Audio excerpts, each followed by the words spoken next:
Monsieur le Président du Sénat, cher Gérard Larcher, Monsieur Jérôme Fourquet, merci d'avoir répondu à notre invitation. Votre Excellence, Madame l'ambassadrice d'Israël, Madame Aliza Bin-Noun, je suis très honoré pour ma part de vous recevoir et de recevoir aussi les divers représentants du gouvernement que je vais donc citer, Madame la ministre des Outre-mer, Madame Annick Girardin, Madame la secrétaire d'État auprès de la ministre des Solidarités et de la Santé, Madame Christelle Dubos. Je ne sais pas si l'ordre protocolaire a été respecté, vous m'en excuserez. Monsieur le secrétaire d'État auprès du ministre de l'Éducation nationale et de la Jeunesse, Monsieur Gabriel Attal. Monsieur le préfet, Mesdames et Messieurs les députés, Messieurs les maires, Messieurs et Mesdames les maires peut-être d'ailleurs, Mesdames les présidentes, Messieurs les présidents, Monsieur le grand commandeur du Suprême Conseil de France, Monsieur Jacques Rosen, Mesdames et Messieurs les grandes maîtresses et grands maîtres des obédiences amies ou leurs représentants, mes très chères sœurs, mes très chers frères, parce qu'en effet, dans cette assemblée, il y en a. Et vous tous, mesdames et messieurs. Le grand maître que je suis ne parle pas en son nom propre, mais au nom de tous les frères de la Grande Loge de France qui réfléchissent et travaillent à l'amélioration de la société. Le vivre ensemble, thème de cette soirée, mais aussi valeur fondamentale de notre civilisation, en fait partie. Parce qu'il est de notre devoir de porter au dehors du temple l'œuvre commencée en loge, ainsi que nous le disons, nous sommes et serons disposés à interagir avec le monde profane qui est aussi le nôtre, à construire ensemble en bonne intelligence. Ainsi que le disait notre frère américain Henry Ford, se réunir, c'est un début, rester ensemble, c'est un progrès, travailler ensemble, c'est la réussite. Je vous remercie. Ensuite, nous voulons essayer de dédiaboliser la franc-maçonnerie qui n'est pas du tout diabolisé aux États-Unis, par exemple. Au contraire, c'est le charity business. Ça ressemblerait plutôt au Rotary. Et là, on s'en vante même, à la limite. Au fronton des temples, on voit les carrés de compas, enfin, où on fait de la réclame pour rejoindre. Donc, nous, il y a une espèce de frilosité qui explique aussi le côté secret de notre démarche et qui tient plus à nous, et qui du coup nous porte préjudice, parce que tout ce qui est secret, évidemment, est suspect. Ceux qui pensent que nous sommes une secte. Il faut revenir à la définition. D'une secte, dans une secte, on entre très facilement, on se laisse entraîner par quelqu'un. On n'y va pas souvent de soi-même. On s'y laisse entraîner, et quand on est dedans, eh ben on s'en sort plus. Et on a en plus un espèce de gourou, un maître à penser, qui vous indique quel doit être votre mode de vie, qui vous enferme dans votre mode de vie. Sachez-le, on ne devient pas franc-maçon par hasard. C'est une décision qui se mûrit dans le temps. C'est aussi parfois, sinon souvent, sinon toujours, le fruit d'une rencontre. Ces engagements sont importants parce que nous vivons dans une société tourmentée où le sentiment d'incompréhension gagne. Ils sont importants parce que nous le voyons bien, beaucoup se sentent aujourd'hui délaissés, sinon méprisés, et font alors le choix de la violence plutôt que celui de la fraternité. Je voudrais aussi remercier Christine Kelly, qui va venir ici aussi, comme invitée cette fois, parce que...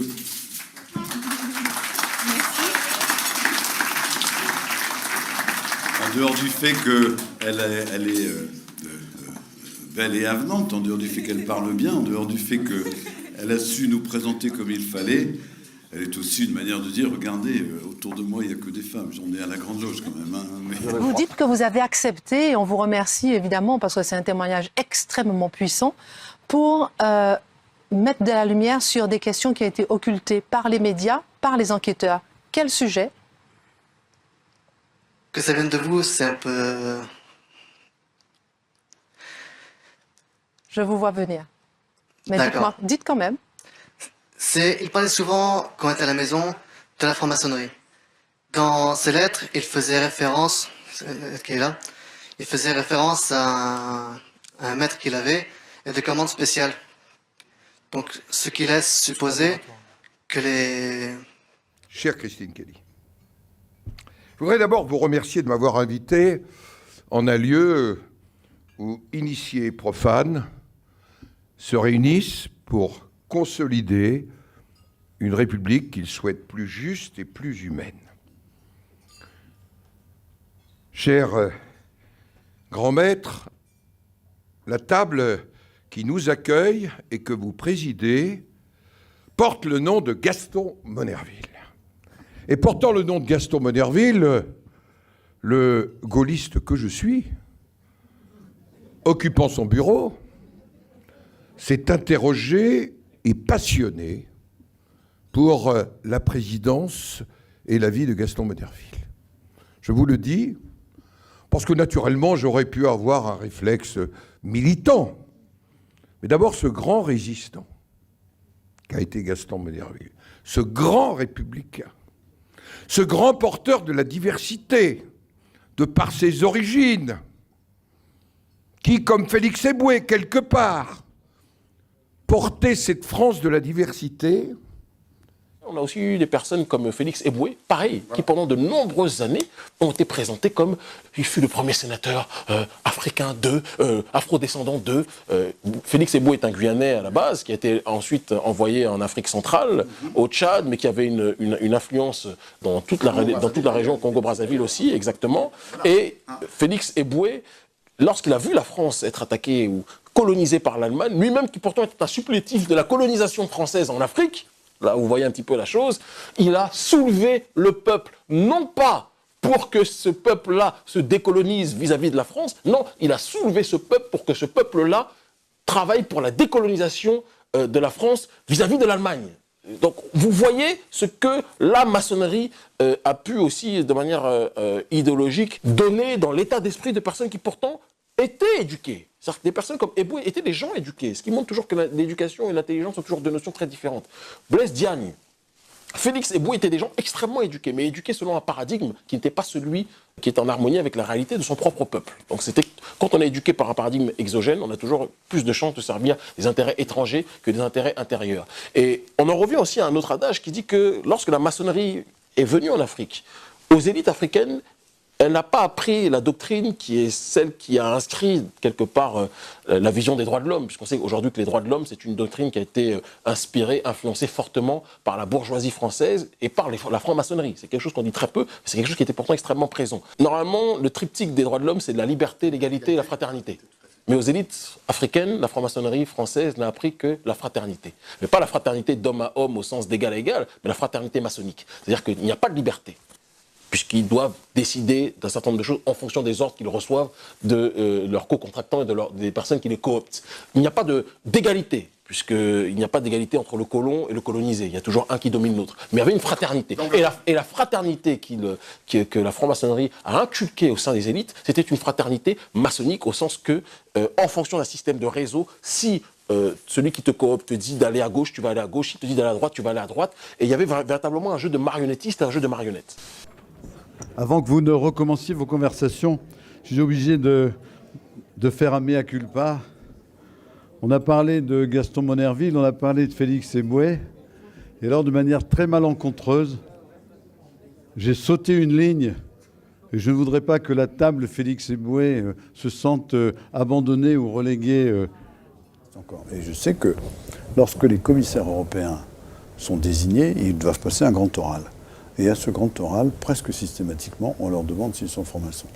Donc, au départ, il y a une forte parenté entre les compagnons bâtisseurs qui faisaient de la maçonnerie, au sens propre, opérative, et ceux qui se sont détachés de la maçonnerie opérative parce qu'ils ont accepté des nobles, des bourgeois qui n'étaient plus des bâtisseurs et des compagnons, mais qu'ils étaient des gens qui avaient envie de réfléchir un peu. Et donc la parenté, elle est là, dans ce fonctionnement, dans cette hiérarchie. Elle est aussi dans les outils. Si vous avez un tableau de loge sous les yeux, vous verrez qu'il y a le maillet, qu'il y a la pierre, qu'il y a le levier, qu'il y a la corde, enfin, qu'il y a tous ces outils qui servent à construire. Et nous avons gardé cette construction, ce modèle de construction, mais de façon symbolique. Donc pour nous, le maillet, ça a une autre signification, le ciseau aussi, l'équerre aussi. Et donc, si on devait parler de symbole, c'est à partir de ces outils que nous construisons notre travail symbolique. Bon. Maintenant, l'une des parentés d'origine qui était très forte, c'est que autant les maçons constructeurs de cathédrales travaillaient à la gloire de Dieu, autant jusqu'en 1875, les francs-maçons, toutes tendances confondues, croyaient en Dieu, ou en tout cas, pour eux, Dieu était un des éléments de la démarche maçonnique. C'est seulement en 1875, un convent qu'on a appelé le convent de Lausanne, que le grand commandeur de l'époque, Adolphe Isaac Crémieux, a défini, ou plus exactement, a arrêté de définir Dieu en disant c'est le grand architecte de l'univers. Et le grand architecte de l'univers, vous le concevez comme un principe créateur, un principe constructeur, un principe suprême, comme vous voulez. Le tout, c'est que vous croyez qu'au-dessus de la matière, qu'au-dessus de ce que nous vivons au quotidien, il y a quelque chose qui peut-être organise le monde, qui peut-être en tout cas lui a donné l'impulsion. C'est le grand horloger de Voltaire, par exemple, ou le premier moteur d'Aristote, enfin, toutes ces explications. Et nous, la spécificité de la Grande Loge, c'est que nous devons croire à cette transcendance. En revanche, nous la concevons comme nous souhaitons. Il y a donc à la Grande Loge des croyants, des chrétiens, des juifs, ou des gens qui sont simplement, qui acceptent l'idée qu'il y ait un principe supérieur comme la transcendance, mais qui pour autant ni ne la définissent, ni ne s'obligent à la dévotion. En revanche, ceux qui sont croyants, ils vont à la messe le dimanche et ils vont à la loge le mardi. Alors on n'est bien évidemment pas les premiers à parler de déchristianisation de la société française. Marcel Gauchet, dans les années 80, dans un livre, Le désenchantement du monde, avait déjà parlé de la sortie, du processus de sortie de la religion. Nous sommes modestement arrivés, nous, 35 ans plus tard, pour dresser le constat que nous étions probablement aujourd'hui au stade terminal de cette déchristianisation. Comme je travaille à l'IFOP, pour étayer mon propos, on va citer quelques chiffres. L'IFOP est une vieille maison, et donc on a retrouvé dans nos archives une enquête qui datait de 1961. Donc c'est une date qui n'est pas anodine dans l'histoire du catholicisme, puisqu'on est à la veille du Concile de Vatican II. Et à cette époque-là, 35% des Français qui sont interrogés par les enquêteurs de l'IFOP déclarent aller à la messe tous les dimanches ou plus. Nous avons reposé la question en 2013, et ça a été assez bizarre pour les enquêteurs de l'IFOP de demander en 2013 si des gens allaient plus d'une fois par semaine à la messe. Mais donc, on leur a expliqué que pour pouvoir comparer les résultats terme à terme, il fallait que les libellés soient posés à l'identique. Le chiffre que nous avons obtenu est de 5%. Et donc, vous voyez la vitesse avec laquelle ces processus se sont opérés, puisque en l'espace de 50 ans, alors à l'échelle d'une vie c'est beaucoup, mais à l'échelle des historiens ou des sociologues c'est 2 générations, nous sommes passés de 35 à 5% de catholiques pratiquants. Alors, vous me direz que dès les années 60, les catholiques étaient minoritaires en France, et vous aurez raison. Mais comme on dit à la bourse, à 35%, vous êtes une sacrée minorité de blocage. Vous pesez lourd, vous êtes majoritaire dans des pans entiers de la société, et vous avez tout un écosystème, une presse, des associations, des intellectuels, qui gravitent autour de vous. De la même manière, à 5% de catholiques pratiquants aujourd'hui en France, les catholiques n'ont pas disparu, mais ils ne sont plus qu'une des îles ou un des îlots de l'archipel français. On ne parle pas d'une association profane, on ne parle pas d'associations qui acceptent volontiers hommes et femmes indistinctement pour pratiquer la même activité. Mais posez-vous la question de savoir pourquoi au Paris Saint-Germain, il y a une section masculine et une section féminine. Dans ce cas-là, demandez-vous pourquoi les femmes ne vont pas jouer avec Mbappé. Ou le contraire. La raison très simple, c'est les différences musculaires entre hommes et femmes. Mais est-ce que vous faites un parallèle entre la différence des muscles entre hommes et femmes et la différence de pensée? Il y a une différence de pensée entre hommes et femmes? Laissez-moi sortir vivant quand même. Comme on disait au Moyen-Âge, peut-être au XVIIe siècle, nous n'avons pas la même complexion. Les réactions masculines devant un fait ou devant une émotion ne sont pas les mêmes que les réactions féminines. Je vous rappelle que l'initiation, c'est quelque chose qui touche à l'intime, à l'émotif, à l'affectif, à ce qui est constitutif d'une personne.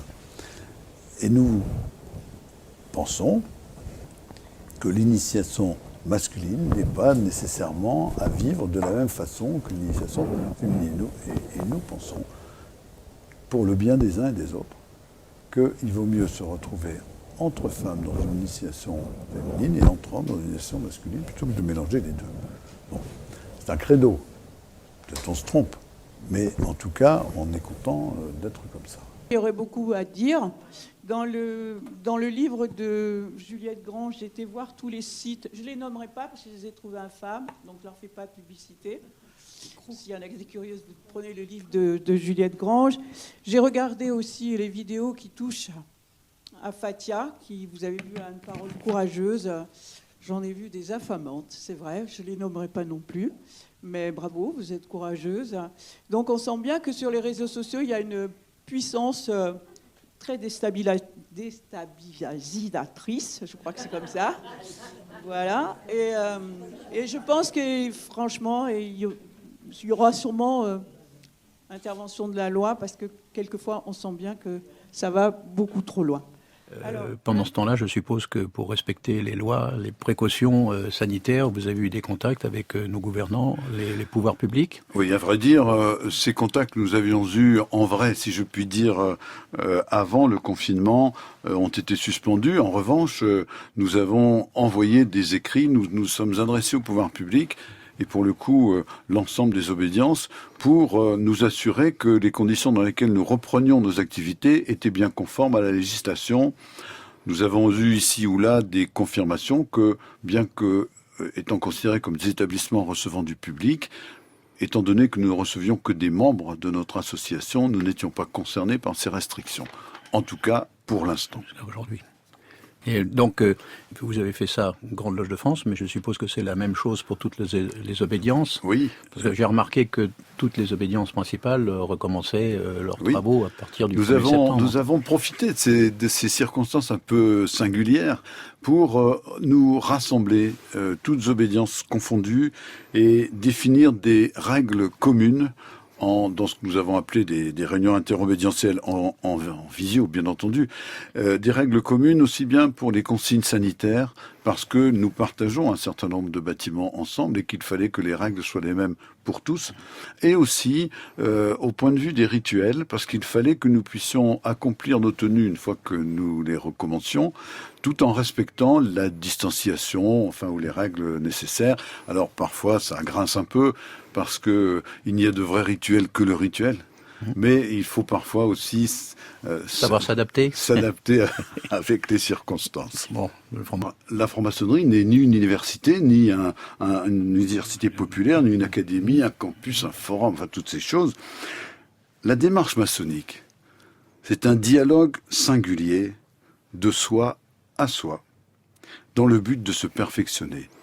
C'est un dialogue singulier encore, mais de soi à l'autre. Et ce dialogue, il se fait en loge, au milieu de ses frères. Tout ce qui n'est pas cela n'est pas la franc-maçonnerie au sens strict du terme. Donc il n'y a pas eu de tenue en visio-tenue ou de tenue à distance, ça n'existe pas. Rassurez-nous. Il n'y a pas eu de vie. Non. Et moi, grand maître, si je puis dire, c'est pas quelque chose qui risque trop d'arriver. Voilà, je le dis comme ça. Non. La présence physique est essentielle à nos réunions, à nos tenues. Il y a dans cette présence physique à la fois du ressenti, à la fois de l'émotif, à la fois, du visuel. Et cela, ça ne peut pas passer par les moyens informatiques et numériques, même si, quand vous allez peut-être vous demander ce qu'avons-nous fait donc pendant tout ce temps, nous avons pu faire autre chose. Mais ce n'était pas la vraie démarche maçonnique.